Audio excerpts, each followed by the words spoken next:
दोस्तों हाज़र एक होर वीडियो रिपोर्ट लैके चैनल रितेश लखियान प्लग की अज की इस रिपोर्ट में आप गल करांगे सियासत और अस्तीफियां की। इस गलबात को अज इस वास्ते कर रहे हैं क्योंकि अज पंजाब को एक नवा मुख मंत्री मिले। भगवंत मान पंजाब के 18वें मुख मंत्री वजों सौं चुके सिविल सकत्रेत दे विच अपना कार्यभार सांभ चुके ने। वो समा जदों की खटखड़ कलां की पवित्र धरती उत्ते भगवंत मान सौं चुक रहे सन या सौं चुकन लई जा रहे सन। उस वक्त नवजोत सिंह सिद्धू पंजाब प्रदेश कांग्रेस के प्रधान वालों ट्वीट करके अपना अस्तीफा सोनिया गांधी के नाम जिहड़ा अस्तीफा उन्होंने अपने हथ नाल लिखा होया सी एक लाइन का अस्तीफा उसनूं सौंप दिता ते पब्लिक दे विच इसकी जानकारी दी। सो एक पासे एक कॉमेडियन जो कि पंजाब का मुख मंत्री बनता है, ये दोवें नवजोत सिंह सिद्धू ते भगवंत मान किसी समय कॉमेडी का जिहड़ा भारत का सब तो मशहूर शो सी उस दे विच बतौर एक गेस्ट ते बतौर एक कॉमेडियन शिरकत करते रहे। लेकिन वही कॉमेडियन कॉमेडी करदा करदा पंजाब का मुख मंत्री बन जाता है तो पंजाब का मुख मंत्री बनने का सुपना देखने वाला नवजोत सिंह सिद्धू उस दे नाल खुद एक कॉमेडी हो जाती है तो उसकी पार्टी के प्रधान यानी कि सोनिया गांधी वालों उस तो अस्तीफा मंग लिया जाता है। यह अस्तीफा कल मंगया गया सी, लेकिन अज आप गल करांगे कि नवजोत सिंह सिद्धू का अस्तीफा देना बनता सी, उन्होंने इस्तीफा सही मंगया गया नहीं मंगया गया, उन्होंने खुद इस्तीफा देना चाहिए से इस तो पहला कि सोनिया गांधी उन्होंने तो इस्तीफा मंगती। तो कल्ले आप नवजोत सिंह सिद्धू की गल क्यों करिए, उन्होंने तो फिर भी अपना इस्तीफा देता। आप गल सुखबीर बादल की क्यों नहीं करते जिन्होंने कि कोर कमेटी बुला के एक फॉर्मैलिटी एक औपचारिकता एक रस्म मात्र की अपनी पार्टी के जोड़े लीडर सन उन्होंने इकट्ठा किया। इस गलबात की चर्चा थोड़ी बहुत हुई। प्रकाश सिंह बादल ने यह तजवीज़ रखी कि तुहानूं लीडरशिप के कोई बदलाव चाहिए है। सारे पार्टी के लीडर ने जो कि इस बादल परिवार तो उभर ही नहीं पाया है, इनफैक्ट श्रोमणी अकाली दल बादल ही परिवारवाद तो उभर नहीं पाई है, तो उसने की लीडरशिप के बदलाव की मांग करनी सी। सो कोर कमेटी तो बाद सारे लीडर सुखबीर बादल की उस लीडरशिप के एक बार फिर भरोसा जताते हैं जिसने पार्टी को सिर्फ 3 सीटां ते ला के खड़ा करता है। 2 इलैक्शन बैक टू बैक हरवाते ने ते अकाली दल अपनी ऐतिहासिक लो के उत्ते अज है। सो इन्हां अस्तीफियां का मतलब की है, इन्हां अस्तीफियां की पेशकश या फिर अस्तीफा जो किसी पार्टी का प्रधान उस तो मंग लैंदा है उसनूं चोणां के नतीजों तो बाद किड्डी अहमियत मिलनी चाहिए है। इस तहत सब तो पहला मैं गल सोनिया गांधी ते गांधी परिवार की खुद भी करना चाहांगा क्योंकि मैं अलग अलग रिपोर्टां जो मैं बनाईयां नशर कीतियां तुहानूं याद होएगा मैं कहा सी जो नतीजे आ रहे सन कि कांग्रेस दे विच फायरवर्क्स होंदे आपां वेखांगे। 5 सूबे दे विच कांग्रेस बुरी तरह हारदी है, पंजाब दे विच उसकी परफॉर्मेंस खैर एडी माड़ी भी नहीं है क्योंकि जिस तरीके का आपसी काटो कलेश वेखण विच मिलिया पंजाब कांग्रेस के लीडरां दे विच अखीरी मौके के उत्ते अखीरी कुछ महीनों के मुख मंत्री हटाता जाता है। अगले मुख मंत्री का जिहड़ा भाणजा है वो रिश्वत के पैसे या काले पैसे के नाल फड़िया जाता है। ये सारी ड्रामेबाजी तो बाद भी जे कांग्रेस 18 सीटां के आस पास जितण विच कामयाब रही तो इसनूं मैं एडी माड़ी परफॉर्मेंस नहीं मानता। लेकिन इस दे बावजूद भी सोनिया गांधी खुद अपना इस्तीफा नहीं देंदे। राहुल गांधी प्रियंका गांधी जो कि जनरल सैक्रटरी इंचार्ज सी उत्तर प्रदेश की जिथे कि कांग्रेस पार्टी दी महज 2 सीटां आईयां, प्रियंका गांधी वाड्रा तो इस्तीफा नहीं मंगया जाता। राहुल गांधी जो कि पंजाब के बहुत ही क्रिटिकल फैसले लै रहे सन, कैप्टन अमरिंदर सिंह नूं हटाउण तो लैके चरणजीत चन्नी नूं मुख मंत्री लाउण तक दा, उस तो पहला नवजोत सिंह सिद्धू नूं पार्टी का प्रधान बनाउण दा। एनफोर्समेंट डायरैक्टोरेट वालों चरणजीत चन्नी के भाणजे नूं 10 करोड़ रुपए के काले धन के नाल गिरफ्तार किए जाने तो बाद भी चरणजीत चन्नी नूं पंजाब का मुख मंत्री का चेहरा ऐलानण दे गलत फैसले करने वाले राहुल गांधी तो किसी ने उन्होंने अकाउंटेबिलिटी या जवाबदेही नहीं पूछी। प्रियंका गांधी वाड्रा तो किसी ने नहीं पूछा। सोनिया गांधी जो कि इन्हां फैसलों को लगातार लै रहे सन, बाद दे विच भी उन्होंने 2-3 दिन पहला बयान आया है कि कैप्टन अमरिंदर सिंह नूं खुल दे के या फिर उन्होंने उत्ते विश्वास करके उन्होंने गलती की। यानी कि उही गांधी परिवार जिसका गलबा कांग्रेस पार्टी की कौमी लीडरशिप के उत्ते बीते कई दहाकिਆਂ तो है तो हर इलैक्शन दे विच निरंतर आपां कांग्रेस की परफॉर्मेंस नूं हेठा जांदियां होइयां वेखदे हैं। इन्हीं इलैक्शनां दे विच हार के बावजूद भी गांधी परिवार तो एक कंट्रोल कदे भी खुस्या नहीं है, यानी कि कांग्रेस पार्टी का कंट्रोल प्रधान का कंट्रोल। सो उन्होंने गांधी परिवार के मैंबरों तो कदे कोई जवाबदेही अकाउंटेबिलिटी फिक्स करने के नाम उत्ते सवाल जवाब नहीं करता। मैं इस चीज़ को अपनी रिपोर्टों के भी एक बार जिक्र इसका किया सी कि राहुल गांधी तो की कोई पूछेगा कि जोड़े फैसले कांग्रेस हाईकमान ने पंजाब के संदर्भ विच लए, चाहे वह नवजोत सिंह सिद्धू की जिद के उत्ते गोडे टेक के कैप्टन अमरिंदर सिंह नूं चोणां तो 6 महीने पहला अपने अहुदे तो हटाउण का फैसला होवे ਜਾਂ ਫਿਰ ਚਰਨਜੀਤ ਚੰਨੀ ਨੂੰ ਲਾਉਣ ਦਾ ਫੈਸਲਾ ਹੋਵੇ, ਜੋ ਕਿ ਬੇਸ਼ੱਕ ਇੱਕ ਮਾਸਟਰ ਕਾਰਡ ਜਾਂ ਇੱਕ ਟਰੰਪ ਕਾਰਡ ਹੋ ਸਕਦਾ ਸੀ ਕਾਂਗਰਸ ਦਾ, ਇੱਕ ਦਲਿਤ ਕਾਰਡ ਉਹਨਾਂ ਨੇ ਚੰਗਾ ਖੇਡਿਆ ਹੋ ਸਕਦਾ ਸੀ। ਲੇਕਿਨ ਉਸ ਵਕਤ ਜਦੋਂ ਕਿ ਚਰਨਜੀਤ ਚੰਨੀ ਦਾ ਭਾਣਜਾ ਇਨਫੋਰਸਮੈਂਟ ਡਾਇਰੈਕਟੋਰੇਟ ਵੱਲੋਂ ਗ੍ਰਿਫਤਾਰ ਕਰ ਲਿਆ ਗਿਆ ਸੀ, ਉਸ ਵਕਤ ਉਸ ਨੂੰ ਚੀਫ ਮਿਨਿਸਟਰ ਦਾ ਚਿਹਰਾ ਐਲਾਨਣਾ, ਇਹਨਾਂ ਸਾਰੇ ਹਾਲਾਤਾਂ ਨੂੰ ਵੇਖਦਿਆਂ ਹੋਇਆਂ ਜਿਹੜੇ ਵੀ ਫੈਸਲੇ ਕਾਂਗਰਸ ਦੀ ਲੀਡਰਸ਼ਿਪ ਆਲਾ ਕਮਾਨ ਲੈ ਰਹੀ ਸੀ, ਜਿਸ ਦੇ ਵਿੱਚ ਕਿ ਨਵਜੋਤ ਸਿੰਘ ਸਿੱਧੂ ਦੇ ਮਨ ਦੀ ਇੱਛਾ ਨੂੰ, ਉਸ ਦੇ ਇਰਾਦੇ ਨੂੰ ਕਿਤੇ ਮੰਨਿਆ ਜਾ ਰਿਹਾ ਸੀ ਤੇ ਕਿਤੇ ਉਸ ਨੂੰ ਅੱਖੋਂ ਪਰੋਖੇ ਕੀਤਾ ਜਾ ਰਿਹਾ ਸੀ। ਸੋ ਫੈਸਲੇ ਕਿਸ ਨੀਅਤ ਦੇ ਨਾਲ ਲਏ ਗਏ, ਕਿਸ ਇਰਾਦੇ ਦੇ ਨਾਲ ਲਏ ਗਏ। ਉਸ ਤੋਂ ਬਾਅਦ ਟਿਕਟਾਂ ਦੀ ਵੰਡ ਕਿਵੇਂ ਹੋਈ, ਪਾਰਟੀ ਦਾ ਜਿਹੜਾ ਇਨਡਿਸਪਲਿਨ ਹੋਇਆ, ਪਾਰਟੀ ਦੇ ਜਿਹੜੇ ਵਿਧਾਇਕਾਂ ਨੇ, ਪਾਰਟੀ ਦੇ ਲੀਡਰਾਂ ਨੇ ਆਪਣੇ ਹੀ ਜਿਹੜੇ ਕੈਂਡੀਡੇਟਸ ਨੂੰ ਹਰਾਇਆ, ਉਹਨਾਂ ਦੇ ਖਿਲਾਫ ਕੋਈ ਐਕਸ਼ਨ ਨਹੀਂ ਹੁੰਦਾ। ਰਾਣੇ ਗੁਰਜੀਤ ਵਰਗੇ ਮੰਤਰੀ ਜੋ ਕਿ ਆਪਣੇ ਬੇਟੇ ਨੂੰ ਬਾਗੀ ਖੜਾ ਕਰਦੇ ਨੇ, ਆਜ਼ਾਦ ਜਿਤਵਾ ਵੀ ਦਿੰਦੇ ਨੇ, ਅੱਜ ਉਹ ਕਾਂਗਰਸ ਦਾ ਹਿੱਸਾ ਨੇ, ਕੋਈ ਐਕਸ਼ਨ ਉਹਨਾਂ ਦੇ ਖਿਲਾਫ ਨਹੀਂ। ਚਰਨਜੀਤ ਚੰਨੀ ਦੇ ਭਰਾ ਇਲੈਕਸ਼ਨ ਦੇ ਵਿੱਚ ਖੜੇ ਹੋਏ। ਕਾਂਗਰਸ ਦੇ ਵਿੱਚ ਹੱਦ ਦਰਜੇ ਦਾ ਇਨਡਿਸਪਲਿਨ ਵੇਖਣ ਨੂੰ ਮਿਲਦਾ ਹੈ। ਕਾਂਗਰਸ ਦੇ ਜਿਹੜੇ ਸਕੱਤਰ ਜਨਰਲ ਇੰਚਾਰਜ ਪੰਜਾਬ ਦੇ ਹਰੀਸ਼ ਚੌਧਰੀ ਹੁੰਦੇ ਨੇ, ਉਹਨਾਂ ਤੇ ਇਲਜ਼ਾਮ ਲੱਗਦੇ ਨੇ ਟਿਕਟਾਂ ਦੀ ਖਰੀਦੋ ਫਰੋਖਤ। ਖੈਰ, ਕਾਂਗਰਸ ਦੇ ਵਿੱਚ ਤਾਂ ਇੱਕ ਪੁਰਾਣਾ ਕਲਚਰ ਰਿਵਾਜ ਰਿਹਾ, ਟਿਕਟਾਂ ਦੀ ਵੰਡ ਦੇ ਵਿੱਚ ਹਮੇਸ਼ਾ ਇਸ ਤਰੀਕੇ ਦੇ ਇਲਜ਼ਾਮ ਲੱਗਦੇ ਰਹੇ ਨੇ। ਲੇਕਿਨ ਇਹ ਸਾਰੀਆਂ ਗੱਲਾਂ ਬਾਤਾਂ ਦੇ ਬਾਵਜੂਦ ਨਾ ਤਾਂ ਹਰੀਸ਼ ਚੌਧਰੀ ਦਾ ਅਸਤੀਫਾ ਹੁੰਦਾ ਹੈ, ਯੂਪੀ ਦੇ ਵਿੱਚ 2 ਸੀਟਾਂ ਜਿੱਤਦੀ ਹੈ ਕਾਂਗਰਸ, ਬਹੁਤ ਹੀ ਮੈਨੂੰ ਲੱਗਦਾ ਇਤਿਹਾਸਕ ਪੱਧਰ ਉੱਤੇ ਕਾਂਗਰਸ ਦੀ ਸਭ ਤੋਂ ਮਾੜੀ ਕਾਰਗੁਜ਼ਾਰੀ, ਤੇ ਪ੍ਰਿੰਕਾ ਗਾਂਧੀ ਵਾਡਰਾ ਵੱਲੋਂ ਕੋਈ ਅਸਤੀਫਾ ਨਹੀਂ ਹਜੇ ਤੱਕ, ਐਟਲੀਸਟ ਜਦ ਤੱਕ ਰਿਪੋਰਟ ਬਣ ਰਹੀ ਹੈ ਕੋਈ ਅਸਤੀਫਾ ਨਹੀਂ। ਲੇਕਿਨ ਨਾ ਤਾਂ ਗਾਂਧੀ ਪਰਿਵਾਰ ਤੋਂ ਕੋਈ ਅਸਤੀਫਾ ਮੰਗਦਾ ਹੈ, ਨਾ ਹੀ ਹਰੀਸ਼ ਚੌਧਰੀਆਂ ਵਰਗਿਆਂ ਤੋਂ ਅਸਤੀਫਾ ਮੰਗਿਆ ਜਾਂਦਾ ਹੈ। ਅਸਤੀਫਾ ਕਿਸ ਤੋਂ ਮੰਗਿਆ ਜਾਂਦਾ ਹੈ? ਸੋਨੀਆ ਗਾਂਧੀ ਜਦੋਂ ਉਸ ਦੀ ਪਾਰਟੀ ਦੀ, ਆਪਣੀ ਪਾਰਟੀ ਦੀ ਉਹ ਸੀਨੀਅਰ ਲੀਡਰਸ਼ਿਪ G23, ਆਪਾਂ ਪਹਿਲਾਂ ਤੁਹਾਨੂੰ ਯਾਦ ਹੋਏਗਾ ਰਿਪੋਰਟ ਵੀ ਬਣਾਈ ਸੀ ਜਦੋਂ ਕੈਪਟਨ ਅਮਰਿੰਦਰ ਸਿੰਘ ਨੂੰ ਅਹੁਦੇ ਤੋਂ ਉਤਾਰਿਆ ਗਿਆ ਸੀ, G23 ਐਕਟਿਵ ਹੋ ਗਈ ਸੀ। ਕਾਂਗਰਸ ਦੇ ਸੀਨੀਅਰ ਲੀਡਰਾਂ ਨੇ ਹੀ ਗਾਂਧੀ ਪਰਿਵਾਰ ਦਾ ਜਿਹੜਾ ਇੱਕ ਕੰਟਰੋਲ ਹੈ ਕਾਂਗਰਸ ਪਾਰਟੀ ਦੇ ਉੱਤੇ, ਜਿਸ ਨੂੰ ਕਦੇ ਕੋਈ ਚੁਣੌਤੀ ਨਹੀਂ ਦਿੰਦਾ, ਕੁਐਸਚਨ ਨਹੀਂ ਕਰਦਾ, ਉਸ ਉੱਤੇ ਉਂਗਲਾਂ ਚੁੱਕਦਾ ਰਹਿੰਦਾ ਹੈ ਗਰੁੱਪ। ਉਸ ਦੇ ਇੱਕ ਮੈਂਬਰ ਕਪਿਲ ਸਿੱਬਲ ਵੱਲੋਂ ਬਿਆਨ ਦਿੱਤਾ ਜਾਂਦਾ ਹੈ, ਸੋਨੀਆ ਗਾਂਧੀ ਜਾਂ ਫਿਰ ਗਾਂਧੀ ਪਰਿਵਾਰ ਦੇ ਉੱਤੇ ਉਂਗਲ ਚੱਕਤੀ ਜਾਂਦੀ ਹੈ, ਅਕਾਊਂਟੇਬਿਲਿਟੀ ਫਿਕਸ ਕਰਨ ਦੀ ਗੱਲਬਾਤ ਕੀਤੀ ਜਾਂਦੀ ਹੈ, ਤਾਂ ਫਿਰ ਸੋਨੀਆ ਗਾਂਧੀ ਕੀ ਕਰਦੇ ਨੇ, ਉਹ ਇੱਕ ਬਿਆਨ ਜਾਰੀ ਕਰਕੇ ਸਾਰੇ 5 ਰਾਜਾਂ ਦੇ ਕਾਂਗਰਸ ਪ੍ਰਧਾਨਾਂ ਸਣੇ ਨਵਜੋਤ ਸਿੰਘ ਸਿੱਧੂ ਅਸਤੀਫਾ ਮੰਗ ਲੈਂਦੇ ਨੇ। ਕੁਝ ਹੀ ਘੰਟੇ ਬਾਅਦ ਨਵਜੋਤ ਸਿੰਘ ਸਿੱਧੂ ਅਸਤੀਫਾ ਦੇ ਦਿੰਦੇ ਨੇ। ਹਾਲਾਂਕਿ ਇਹ ਵੀ ਹੈਰਾਨੀ ਦੀ ਗੱਲ ਹੈ ਵੀ ਨਵਜੋਤ ਸਿੰਘ ਸਿੱਧੂ ਨੂੰ ਤਾਂ ਪੰਜਾਬ ਚੋਣਾਂ ਦੇ ਨਤੀਜੇ ਆਉਣ ਤੋਂ ਬਾਅਦ ਹੀ ਅਸਤੀਫਾ ਦੇ ਦੇਣਾ ਚਾਹੀਦਾ ਸੀ ਬਤੌਰ ਪ੍ਰਧਾਨ, ਲੇਕਿਨ ਸ਼ਾਇਦ ਉਹ ਇਸ ਗਲਤਫਹਿਮੀ ਦਾ, ਕਈ ਗਲਤਫਹਿਮੀਆਂ ਦਾ ਸ਼ਿਕਾਰ ਨਵਜੋਤ ਸਿੰਘ ਸਿੱਧੂ ਰਹੇ ਨੇ, ਆਪਣੇ ਬਾਰੇ ਵੀ, ਹੋਰਾਂ ਬਾਰੇ ਵੀ। ਸੋ ਇਹ ਵੀ ਗਲਤਫਹਿਮੀ ਰਹੀ ਹੋਣੀ ਹੈ ਕਿ ਸ਼ਾਇਦ ਉਹ ਮੰਨ ਰਹੇ ਹੋਣੇ ਕਿ ਪਾਰਟੀ ਦੀ ਜਿਹੜੀ ਲੀਡਰਸ਼ਿਪ ਹੈ ਉਹ ਇਸ ਹਾਰ ਲਈ ਚਰਨਜੀਤ ਚੰਨੀ ਨੂੰ ਦੋਸ਼ੀ ਮੰਨੇਗੀ, ਜੋ ਕਿ ਮੁੱਖ ਮੰਤਰੀ ਦਾ ਚਿਹਰਾ ਸਨ। ਨਵਜੋਤ ਸਿੰਘ ਸਿੱਧੂ ਨੇ ਬਤੌਰ ਕਾਂਗਰਸ ਦੇ ਪ੍ਰਧਾਨ ਇਹਨਾਂ ਚੋਣਾਂ ਦੇ ਵਿੱਚ ਕਿਸ ਤਰੀਕੇ ਦਾ ਪ੍ਰਚਾਰ ਕੀਤਾ, ਕਿਸ ਤਰੀਕੇ ਨਾਲ ਉਹਨਾਂ ਨੇ ਪਾਰਟੀ ਦੇ ਕੈਂਡੀਡੇਟਾਂ ਜਾਂ ਉਮੀਦਵਾਰਾਂ ਲਈ ਜ਼ੋਰ ਲਾਇਆ, ਇਹ ਸਾਰੀਆਂ ਚੀਜ਼ਾਂ ਨੂੰ ਭੁੱਲ ਕੇ ਪਾਰਟੀ ਚਰਨਜੀਤ ਚੰਨੀ ਨੂੰ ਇਸ ਹਾਰ ਦਾ ਜ਼ਿੰਮੇਵਾਰ ਮੰਨ ਲੇਗੀ। ਇਸ ਖੁਸ਼ਫਹਿਮੀ ਦੇ ਵਿੱਚ ਮੈਨੂੰ ਲੱਗਦਾ ਨਵਜੋਤ ਸਿੰਘ ਸਿੱਧੂ ਵੀ 2-3 ਦਿਨ ਬੈਠੇ ਰਹੇ, ਤੇ ਅਖੀਰ ਦੇ ਵਿੱਚ ਸੋਨੀਆ ਗਾਂਧੀ ਨੇ ਜਦੋਂ ਉਹਨਾਂ ਤੋਂ ਅਸਤੀਫਾ ਮੰਗ ਲਿਆ ਤਾਂ ਉਸ ਤੋਂ ਬਾਅਦ ਸ਼ਰਮਿੰਦੇ ਹੋ ਕੇ ਨਵਜੋਤ ਸਿੰਘ ਸਿੱਧੂ ਨੂੰ ਆਪਣਾ ਅਸਤੀਫਾ ਦੇਣਾ ਪਿਆ। ਸੋ ਨਵਜੋਤ ਸਿੰਘ ਸਿੱਧੂ ਨੇ ਖੱਟਿਆ ਕੀ? ਉਹ ਨਵਜੋਤ ਸਿੰਘ ਸਿੱਧੂ ਜਿਸ ਕੋਲ 2017 ਦੇ ਵਿੱਚ ਵੀ ਮੌਕਾ ਸੀ, ਲੇਕਿਨ ਕਾਂਗਰਸ ਪਾਰਟੀ ਦੇ ਬੈਨਰ ਦੇ ਨਾਲ ਜਾਂ ਕਾਂਗਰਸ ਪਾਰਟੀ ਦੇ ਉਸ ਬ੍ਰਾਂਡ ਦੇ ਨਾਲ ਚਿਪਕੇ ਰਹਿਣ ਦਾ ਇਰਾਦਾ ਨਵਜੋਤ ਸਿੰਘ ਸਿੱਧੂ ਦਾ ਆਪਣਾ ਇਰਾਦਾ ਸੀ।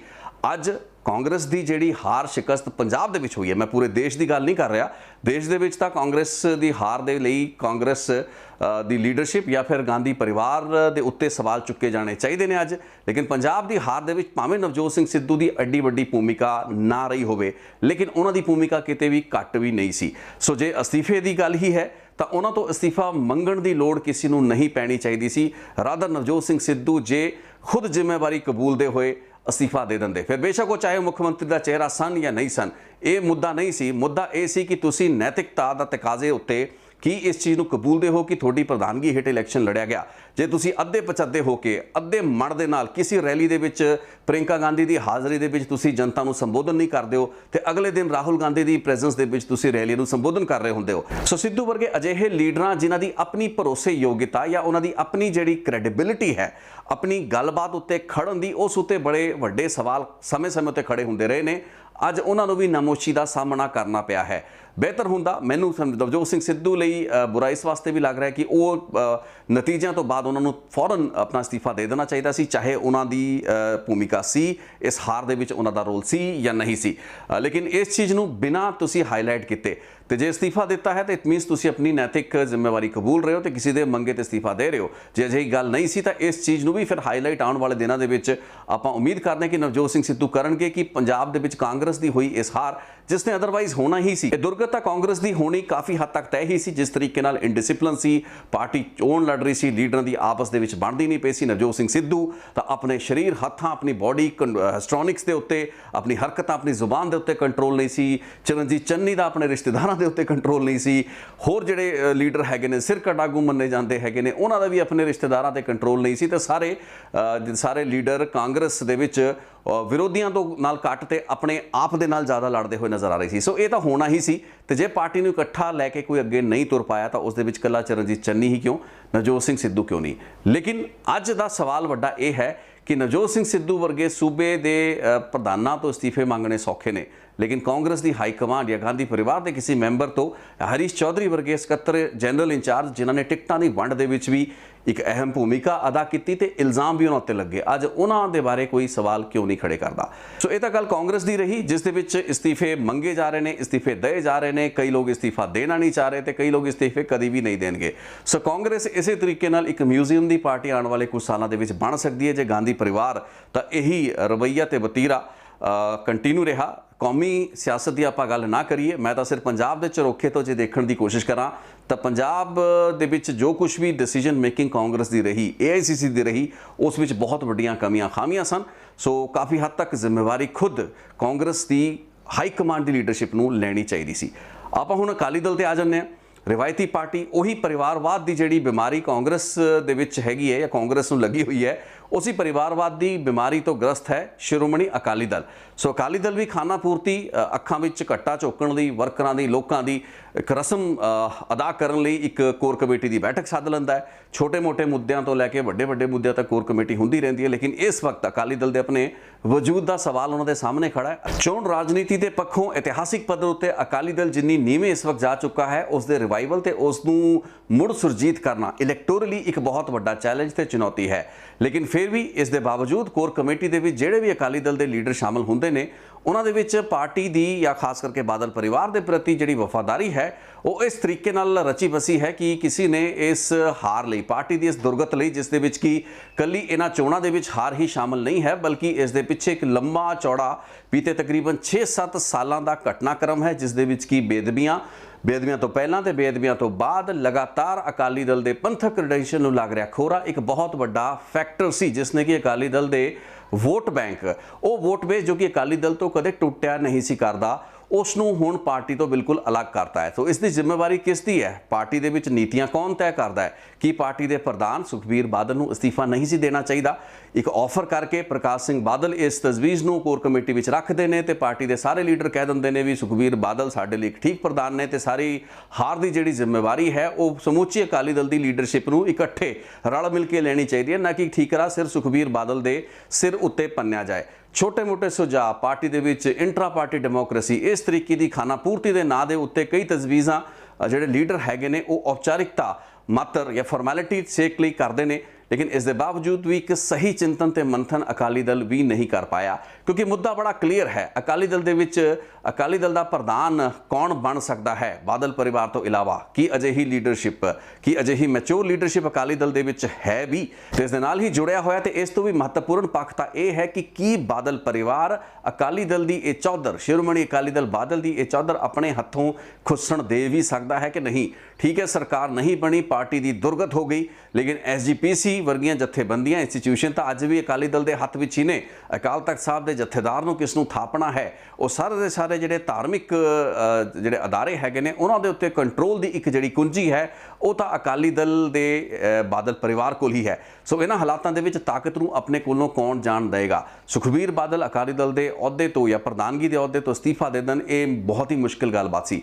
नैतिकता ते इखलाक का तकाजा मंगदा सी कि सुखबीर बादल अहुदे तो हटन, जिम्मेवारी किसी होर नूं देन, खुद पार्टी का संचालन किसी होर भूमिका दे विच भी वो कर सकते सी। मैंबर पार्लीमेंट वो हैगे ने। बादल परिवार ते उसके मैंबरां दे विच की कदे एडा जिगरा आ भी सकता है, एडी हिम्मत आ सकती है कि वो अकाली दल की सेवा बतौर एक मैंबर बन के, बतौर एक वर्कर बन के, वॉलंटियर बन के या फिर एक लीडर बन के ही करन, अहुदे ते अहुदेदारियां तो दूर रह सकन? ये बड़ा मुश्किल काम लगता है। तो कोर कमेटी की मीटिंग विच ये चीज़ स्थापित भी हो चुकी है। सो बादल परिवार, गांधी परिवार, ये जिन्ने भी परिवार हैगे ने जो कि रिवायती राजसी परिवार ने, कोई खेतरी पद्धर उत्ते है तो कोई कौमी पद्धर उत्ते है, इन्हां दे विच इस सत्ता तो दूर रहन दी ਅਹੁਦੇ ਤੇ ਅਹੁਦੇਦਾਰੀਆਂ ਤੋਂ ਦੂਰ ਰਹਿਣ ਦੀ ਜਿਹੜੀ ਮਾਨਸਿਕਤਾ ਹੈ ਉਹ ਨਦਾਰਦ ਹੈ, ਉਹ ਐਬਸੈਂਟ ਹੈ। ਇਹਨਾਂ ਹਾਲਾਤਾਂ ਦੇ ਵਿੱਚ ਜਿਹੜੇ ਅਸਤੀਫੇ ਮੰਗਣ ਦੀ ਗੱਲਬਾਤ ਹੈਗੀ ਹੈ ਉਹ ਇਹ ਲੀਡਰ ਕਰ ਤਾਂ ਸਕਦੇ ਨੇ। ਆਪਣੀ ਪਾਰਟੀ ਦੇ ਅਹੁਦੇਦਾਰਾਂ ਤੋਂ ਜਾਂ ਆਪਣੀ ਪਾਰਟੀ ਦੇ ਲੀਡਰਾਂ ਤੋਂ ਖਰਾਬ ਪਰਫਾਰਮੈਂਸ ਲਈ ਤਾਂ ਇਹ ਲੋਕ ਅਸਤੀਫੇ ਮੰਗ ਸਕਦੇ ਨੇ, ਜਿਵੇਂ ਸੋਨੀਆ ਗਾਂਧੀ ਨੇ ਆਪਣੇ ਪਾਰਟੀ ਦੇ ਪ੍ਰਦੇਸ਼ ਪ੍ਰਧਾਨਾਂ ਤੋਂ ਮੰਗ ਲਈ ਹੈ। ਲੇਕਿਨ ਇਹਨਾਂ ਲੀਡਰਾਂ ਦੇ ਵਿੱਚ ਐਡਾ ਜਿਗਰ, ਐਡੀ ਹਿੰਮਤ ਨਹੀਂ ਹੈ ਕਿ ਖੁਦ ਆਪਣੇ ਅਹੁਦੇ ਛੱਡ ਕੇ ਪਾਰਟੀ ਦੇ ਵਿੱਚ ਇੱਕ ਵਰਕਰ ਬਣ ਕੇ ਕੰਮ ਕਰ ਸਕਣ, ਕਿਉਂਕਿ ਕਿਤੇ ਨਾ ਕਿਤੇ ਪਾਰਟੀ ਪੋਲਿਟਿਕਸ ਇਸ ਦੇਸ਼ ਵਿੱਚ ਸੁਪਰੀਮ ਹੈ ਤੇ ਉਹ ਸਾਨੂੰ ਕਾਫੀ ਸ਼ਕਤੀਆਂ ਦਿੰਦੀ ਹੈ। ਇਹੀ ਕਾਰਨ ਹੈ ਕਿ ਜੇ ਸੱਤਾ ਨਾ ਵੀ ਹੋਵੇ, ਸਰਕਾਰਾਂ ਨਾ ਵੀ ਹੋਣ, ਤਾਂ ਪਾਰਟੀ ਦੇ ਅਹੁਦਿਆਂ ਦੇ ਨਾਲ, ਖਾਸ ਕਰਕੇ ਜਿਹੜੀ ਪ੍ਰਧਾਨਗੀ ਦਾ ਅਹੁਦਾ ਹੈ ਉਸ ਦੇ ਨਾਲ ਚਿਪਕ ਕੇ ਇਹ ਲੋਕ ਬੈਠੇ ਰਹੇ। ਇਹਨਾਂ ਪਰਿਵਾਰਾਂ ਦੀ ਮਾਨਸਿਕਤਾ ਨੂੰ ਤਾਂ ਇਸ ਤਰੀਕੇ ਨਾਲ ਸਮਝਿਆ ਜਾ ਸਕਦਾ ਹੈ ਕਿ ਇਹ ਲੋਕ ਮੰਨਦੇ ਨੇ ਕਿ ਜਿਹੜਾ ਵੀ ਉਭਾਰ ਇਹਨਾਂ ਨੇ ਵਿਅਕਤੀਗਤ ਤੌਰ ਤੇ ਜਾਂ ਇਹਨਾਂ ਦੇ ਪਰਿਵਾਰ ਦੇ ਜੀਆਂ ਨੇ, ਮੈਂਬਰਾਂ ਨੇ ਪਾਰਟੀਆਂ ਦੀ ਹਾਇਰਾਰਕੀ ਦੇ ਵਿੱਚ ਵੇਖਿਆ ਹੈ, ਉਹ ਇਹਨਾਂ ਦਾ ਜਨਮਸਿੱਧ ਅਧਿਕਾਰ ਹੈ, ਉਹ ਇਹਨਾਂ ਦਾ ਉਹ ਜੱਦੀ ਪੁਸ਼ਤੀ ਹੱਕ ਹੈ, ਉਹ ਇਹਨਾਂ ਦਾ ਵਿਰਸਾ ਹੈ ਜੋ ਕਿ ਸਿਰਫ ਇਹਨਾਂ ਦਾ ਹੈ। ਇਹ ਮੰਨਦੇ ਹੈਗੇ ਨੇ ਕਿ ਇਹਨਾਂ ਦੀ ਪਾਰਟੀਆਂ ਦੀ ਤਰੱਕੀ ਦੇ ਵਿੱਚ ਵੀ ਇਹਨਾਂ ਦੇ ਪਰਿਵਾਰਾਂ ਦਾ ਹੀ ਯੋਗਦਾਨ ਹੈ ਤੇ ਉਹ ਸਥਿਤੀ ਜਿਹੜੀ ਹੈ ਉਹ ਉਵੇਂ ਦੀ ਉਵੇਂ ਚੱਲੇ, ਯਾਨੀ ਕਿ ਸਟੇਟਸ ਕੋ ਮੇਨਟੇਨ ਰਹੇ, ਕਿਉਂਕਿ ਕਿਸੇ ਵੀ ਤਰੀਕੇ ਨਾਲ ਪਾਰਟੀ ਦੀ ਕਮਾਨ ਇਹ ਲੋਕ ਆਪਣੇ ਹੱਥੋਂ ਜਾਣ ਦੇਣਾ ਨਹੀਂ ਚਾਹੁੰਦੇ। ਆਪਣੀ ਪਾਰਟੀਆਂ ਯਾਨੀ ਕਿ ਰਾਜਨੀਤਿਕ ਦਲਾਂ ਦੀ ਸਿਆਸੀ ਜਿਹੜੀ ਤਕਦੀਰ ਹੈ ਉਸ ਉੱਤੇ ਟੁੰਡਲੀਆਂ ਮਾਰ ਕੇ ਬੈਠੇ ਇਹ ਪਰਿਵਾਰ ਇਹ ਸਮਝ ਲੈਣ ਕਿ ਹੁਣ ਜਿਸ ਤਰੀਕੇ ਦੇ ਨਤੀਜੇ ਜਾਂ ਜੋ ਅੰਕੜੇ ਇਹਨਾਂ ਨੂੰ ਸੋਚਣ ਲਈ ਮਜਬੂਰ ਕਰ ਰਹੇ ਨੇ, ਉਹ ਸਾਫ਼ ਇਸ਼ਾਰਾ ਕਰ ਰਹੇ ਨੇ ਕਿ ਭਵਿੱਖ ਦੇ ਜਿਹੜੇ ਚੋਣ ਹੈਗੇ ਨੇ, ਭਵਿੱਖ ਦੇ ਵਿੱਚ ਲੋਕਾਂ ਤੇ ਵੋਟਾਂ ਦੇ ਜਿਹੜੇ ਰੁਝਾਨ ਹੈਗੇ ਨੇ ਉਹ ਇਸ ਤੋਂ ਵੀ ਜ਼ਿਆਦਾ ਤਿੱਖੇ ਹੋ ਸਕਦੇ ਨੇ। ਇਹਨਾਂ ਪਾਰਟੀਆਂ, ਇਹਨਾਂ ਦੇ ਵਤੀਰੇ, ਇਹਨਾਂ ਦੇ ਕੰਮ ਕਰਨ ਦੇ ਢੰਗ, ਤਰੀਕੇ ਤੇ ਪ੍ਰਣਾਲੀ ਦੇ ਪ੍ਰਤੀ ਤੇ ਲੋਕਾਂ ਦੇ ਵਿੱਚ ਜਿਹੜੀ ਪਰਿਵਾਰਾਂ ਦੇ ਖਿਲਾਫ ਇੱਕ ਜਿਹੜਾ ਗੁੱਸਾ ਹੈ ਉਹ ਵੀ ਕਾਫੀ ਹੱਦ ਤੱਕ ਆਉਣ ਵਾਲੇ ਸਾਲਾਂ ਦੇ ਵਿੱਚ ਘੱਟ ਹੁੰਦਾ ਨਜ਼ਰ ਨਹੀਂ ਆਉਂਦਾ। ਸੋ ਪਰਿਵਾਰਾਂ ਉੱਤੇ ਆਧਾਰਿਤ ਇਹਨਾਂ ਪਾਰਟੀਆਂ ਦੇ ਲੀਡਰਾਂ ਨੂੰ, ਜੋ ਕਿ ਗੱਲਾਂ ਬਾਤਾਂ ਤਾਂ ਇੰਟਰਾ ਪਾਰਟੀ ਡੈਮੋਕ੍ਰੇਸੀ ਦੀ ਕਰਦੇ ਨੇ, ਜਮਹੂਰੀਅਤ ਦੀ ਕਰਦੇ ਨੇ, ਲੋਕਤੰਤਰ ਦੀ ਕਰਦੇ ਨੇ, ਲੇਕਿਨ ਆਪਣੀ ਪਾਰਟੀਆਂ ਦੇ ਵਿੱਚ ਹੀ ਇਹ ਹੋਰ ਆਗੂਆਂ ਨੂੰ, ਹੋਰ ਲੀਡਰਾਂ ਨੂੰ ਉੱਭਰਨ ਨਹੀਂ ਦੇ ਰਹੇ। ਇਹਨਾਂ ਨੂੰ ਮੁੜ ਵਿਚਾਰ ਕਰਨ ਦੀ ਲੋੜ ਹੈ, ਨਹੀਂ ਤਾਂ ਸਾਰੀ ਦੀ ਸਾਰੀ ਪਾਰਟੀਆਂ ਤੇ ਅਜਿਹੇ ਲੀਡਰ ਮਿਊਜ਼ੀਅਮਸ ਦੇ ਵਿੱਚ ਨਜ਼ਰ ਆਉਣਗੇ, ਤਸਵੀਰਾਂ ਜਾਂ ਇਤਿਹਾਸ ਦੇ ਰਿਕਾਰਡ ਦਾ ਹਿੱਸਾ ਬਣ ਚੁੱਕੇ ਹੋਣਗੇ। ਉਹ ਦਿਨ ਦੂਰ ਨਹੀਂ ਹੈ। ਜਿਸ ਤਰੀਕੇ ਨਾਲ ਭਾਰਤੀ ਜਨਤਾ ਪਾਰਟੀ, ਆਮ ਆਦਮੀ ਪਾਰਟੀ ਵਰਗੀਆਂ ਉਹ ਪਾਰਟੀਆਂ ਜੋ ਕਿ ਪਰਿਵਾਰਵਾਦ ਤੋਂ ਕੁਝ ਹੱਦ ਤੱਕ ਦੂਰ ਨੇ, ਹਾਲਾਂਕਿ ਆਮ ਆਦਮੀ ਪਾਰਟੀ ਦੇ ਵਿੱਚ ਵੀ ਕੁਝ ਅਜਿਹੇ ਸੰਕੇਤ ਮਿਲਦੇ ਪਏ ਨੇ ਜਿੱਥੇ ਕਿ ਪਰਿਵਾਰ ਦੇ ਹੀ ਕੁਝ ਨੇੜਲੇ ਲੋਕਾਂ ਨੂੰ ਅੱਗੇ ਤੋਰਨ ਦਾ ਜਿਹੜਾ ਇੱਕ ਰਿਵਾਜ ਹੈ, ਜੋ ਕਿ ਸ਼ਾਇਦ ਪੰਜਾਬ ਦੇ ਵਿੱਚ ਆਉਣ ਵਾਲੇ ਦਿਨਾਂ ਦੇ ਵਿੱਚ ਹੋਰ ਉੱਭਰ ਕੇ ਸਾਹਮਣੇ ਆਏ। ਉਹ ਗੱਲਾਂ ਬਾਤਾਂ ਜੇ ਇਸ ਪਾਰਟੀ ਦੇ ਵਿੱਚ ਆਣਗੀਆਂ ਤਾਂ ਉਹ ਵੀ ਉਸੇ ਨਿਗਾਰ ਵੱਲ ਜਾਏਗੀ। ਲੇਕਿਨ ਇੱਕ ਤਕਰੀਬਨ ਅਜਿਹੀਆਂ ਪਾਰਟੀਆਂ ਨੇ ਜੋ ਕਿ ਅਜੇ ਵੀ ਆਪਣੇ ਕਾਡਰ ਤੇ ਆਪਣੇ ਇੱਕ ਆਮ ਵਰਕਰ, ਆਪਣੇ ਆਮ ਲੀਡਰ ਨੂੰ ਉਭਾਰਨ ਦੇ ਵਿੱਚ ਵਿਸ਼ਵਾਸ ਰੱਖਦੀਆਂ ਨੇ ਤੇ ਆਪਣੀ ਜਿਹੜੀ ਤਾਕਤ ਹੈ, ਸੱਤਾ ਹੈ, ਉਸ ਨੂੰ ਉਹਨਾਂ ਦੇ ਨਾਲ ਸ਼ੇਅਰ ਕਰਨ ਦੇ ਵਿੱਚ ਇਹਨਾਂ ਦੀ ਥੋੜੀ ਬਹੁਤ ਫਰਕ ਜਿਹੜਾ ਹੈ ਉਹ ਉਹਨਾਂ ਪਰਿਵਾਰਾਂ ਤੋਂ ਵੱਖ ਹੈ। ਬੇਸ਼ੱਕ ਇਹ ਪਾਰਟੀਆਂ ਵੀ ਇੰਡੀਵਿਜੂਅਲ ਸੈਂਟਰਿਕ ਨੇ, ਵਿਅਕਤੀਆਂ ਉੱਤੇ ਆਧਾਰਿਤ ਨੇ, ਚਾਹੇ ਉਹ ਨਰਿੰਦਰ ਮੋਦੀ ਹੋਣ ਜਾਂ ਫਿਰ ਅਰਵਿੰਦ ਕੇਜਰੀਵਾਲ ਹੋਣ, ਲੇਕਿਨ ਫੈਕਟ ਆਫ ਦਾ ਮੈਟਰ ਇਹ ਹੈ ਕਿ ਪਾਰਟੀ ਦੇ ਅਹੁਦਿਆਂ ਦੇ ਰੂਪ ਵਿੱਚ, ਅਹੁਦੇਦਾਰਾਂ ਦੇ ਰੂਪ ਵਿੱਚ, ਮੰਤਰੀਆਂ ਜਾਂ ਹੋਰ ਪੱਧਰ ਉੱਤੇ ਹੋਰ ਲੋਕਾਂ ਨੂੰ ਜੋ ਕਿ ਸਿਆਸੀ ਪਰਿਵਾਰਾਂ ਦੇ ਵਿੱਚੋਂ ਨਹੀਂ ਆਉਂਦੇ, ਸਿਆਸੀ ਪਰਿਵਾਰਾਂ ਦੀਆਂ ਡਾਰਾਂ ਜਿਹੜੀਆਂ ਹੈਗੀਆਂ ਇਹਨਾਂ ਪਾਰਟੀਆਂ ਦੇ ਰੈਂਕ ਐਂਡ ਫਾਈਲ ਦੇ ਵਿੱਚ ਸਾਨੂੰ ਤੁਹਾਨੂੰ ਦੇਖਣ ਵਿੱਚ ਨਹੀਂ ਮਿਲਣਗੀਆਂ। ਇਹੀ ਉਹ ਮਜ਼ਬੂਤੀ ਹੈ ਜਿਸ ਕਾਰਨ ਕਿ ਇਹ ਲੋਕ ਟੈਲੈਂਟ ਨੂੰ ਆਪਣੀ ਜਥੇਬੰਦੀ ਵੱਲ, ਆਰਗੇਨਾਈਜੇਸ਼ਨ ਦੇ ਵਿੱਚ ਅਟਰੈਕਟ ਕਰ ਪਾ ਰਹੇ ਨੇ। ਇਹੀ ਕਾਰਨ ਹੈ ਕਿ ਦੇਸ਼ ਦਾ ਸਿਆਸੀ ਮਾਨਚਿੱਤਰ ਬਦਲ ਰਿਹਾ ਹੈ ਤੇ ਕਾਂਗਰਸ ਵਰਗੀਆਂ ਪਾਰਟੀਆਂ ਅਲੋਪ ਹੋਣ ਦੇ ਕਗਾਰ ਤੇ ਪਹੁੰਚੀਆਂ ਹੋਈਆਂ ਨੇ। ਅਕਾਲੀ ਦਲ ਨੂੰ ਵੀ ਆਪਣੇ ਪੈਂਤੜੇ ਬਦਲਨੇ ਪੈਣਗੇ। ਜੇ ਪਰਿਵਾਰਵਾਦ ਦੇ ਇਸ ਬਿਮਾਰੀ ਦੇ ਵਿੱਚੋਂ ਅਕਾਲੀ ਦਲ ਬਾਹਰ ਨਹੀਂ ਆਇਆ ਤਾਂ ਫਿਰ ਉਸ ਦੇ ਵੀ ਦਿਨ ਜਿਹੜੇ ਹੈਗੇ ਨੇ ਉਹ ਘੱਟ ਹੀ ਬਚੇ ਨੇ। ਇਸੇ ਨੋਟ ਦੇ ਉੱਤੇ ਇਸ ਗੱਲਬਾਤ ਨੂੰ ਮੈਂ ਦਿੰਦਾ ਵਿਰਾਮ, ਇਸ ਰਿਪੋਰਟ ਨੂੰ ਦਿੰਦਾ ਵਿਰਾਮ। ਅਸਤੀਫਿਆਂ ਦਾ ਦੌਰ ਸੀ, ਸੋ ਮੈਨੂੰ ਲੱਗਾ ਕਿ ਅੱਜ ਸਿਆਸੀ ਗੱਲ ਕਰ ਲਈਏ, ਲੇਕਿਨ ਕੱਲ ਦੀ ਰਿਪੋਰਟ ਮੇਰੀ ਇੱਕ ਬੜੀ ਮਹੱਤਵਪੂਰਨ ਰਿਪੋਰਟ ਹੈ। ਕੱਲ ਮੈਂ ਸੰਦੀਪ ਨੰਗਲ ਅੰਬੀਆਂ ਉੱਤੇ ਇੱਕ ਰਿਪੋਰਟ ਕੀਤੀ ਸੀ ਤੇ ਉਸ ਦੀ ਦੂਸਰੀ ਕੜੀ ਦੇ ਰੂਪ ਵਿੱਚ ਕਬੱਡੀ ਦੇ ਖੇਡ ਦੇ ਵਿੱਚ ਨਸ਼ਿਆਂ ਦੀ ਜਿਹੜੀ ਵੱਧ ਰਿਹਾ ਪ੍ਰਚਲਨ ਹੈ ਤੇ ਜਿਹੜਾ ਮਾਫੀਆ ਆਪਰੇਟ ਕਰਦਾ ਹੈ, ਡੋਪ ਟੈਸਟ ਨੇ ਕਿਸ ਤਰੀਕੇ ਨਾਲ ਕਬੱਡੀ ਦੇ ਜਗਤ ਨੂੰ ਦੁਫਾੜ ਕਰਤਾ ਹੈ, ਇਸ ਉੱਤੇ ਮੇਰੀ ਬੜੀ ਮਹੱਤਵਪੂਰਨ ਰਿਪੋਰਟ ਹੈ ਜੋ ਕਿ ਅਗਲੀ ਰਿਪੋਰਟ ਹੋਏਗੀ। ਸੋ ਉਸ ਨੂੰ ਵੇਖਣਾ ਨਾ ਭੁੱਲਿਓ। ਇਸ ਮਹੱਤਵਪੂਰਨ ਰਿਪੋਰਟ ਨੂੰ ਮੈਂ ਕੱਲ ਲੈ ਕੇ ਤੁਹਾਡੇ ਸਾਹਮਣੇ ਹਾਜ਼ਰ ਹੋਵਾਂਗਾ, ਤਦ ਤੱਕ ਇੰਤਜ਼ਾਰ ਕਰੋ। ਆਸ ਕਰਾਂਗਾ ਕਿ ਇਹ ਰਿਪੋਰਟ ਠੀਕ ਲੱਗੀ ਹੋਏਗੀ। ਰਿਤੇਸ਼ ਲਖੀ ਅਨਪਲਗ ਨੂੰ ਇਸੇ ਤਰੀਕੇ ਨਾਲ ਆਪਣਾ ਪਿਆਰ ਦਿੰਦੇ ਰਹੋ। ਧੰਨਵਾਦ।